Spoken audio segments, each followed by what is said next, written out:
Hi, I'm Associate Professor Andrea Phelps, and I work with people to keep them well during stress and trauma.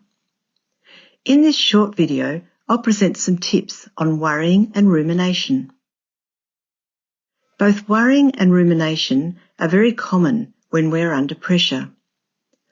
Worry is round and round thinking that focuses on bad things that might occur in the future and leads to distressing feelings such as anxiety, dread, and stress. What if questions are typical of worry. Rumination is round and round thinking that focuses on things that have happened in the past and leads to distressing feelings such as sadness, guilt, and anger. If only statements or I or they should have statements are typical of rumination.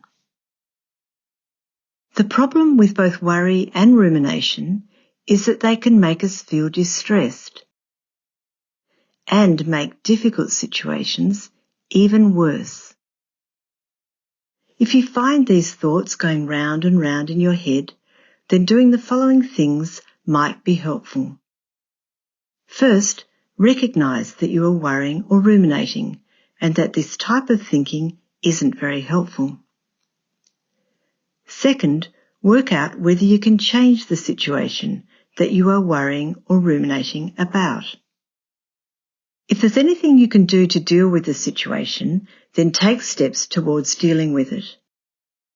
For example, if you're worried about going into quarantine suddenly, you might list down all the things that need to happen to assist you with this.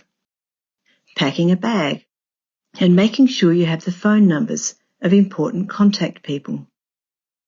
A care plan for people who rely on you for support and care, who can step in and help. Activities to pass the time. Don't forget to include physical and mental health activities. So while you can't change whether or not you have to go into quarantine, you can control other things around it. If you can't change the situation, especially because it has happened in the past, then acceptance is useful. Accepting a situation doesn't mean that you agree with it, condone it, or endorse it. It just means that you acknowledge what has happened and recognise that you can't change it. There are a couple of simple activities to help with acceptance and manage rumination. Develop an acceptance statement and repeat it when you find yourself ruminating. For example, it was really terrible that it happened. I can't change what happened, but I can change how I react to it. Or, thinking like this is not helping me or anyone else. It's time to move on. And finally, some people like to take control over these thoughts by scheduling worry or rumination time. This is creating 10 minutes at a specific time to worry or ruminate. That way, when you find yourself worrying or ruminating at other times in the day, remind yourself you'll think about these things later.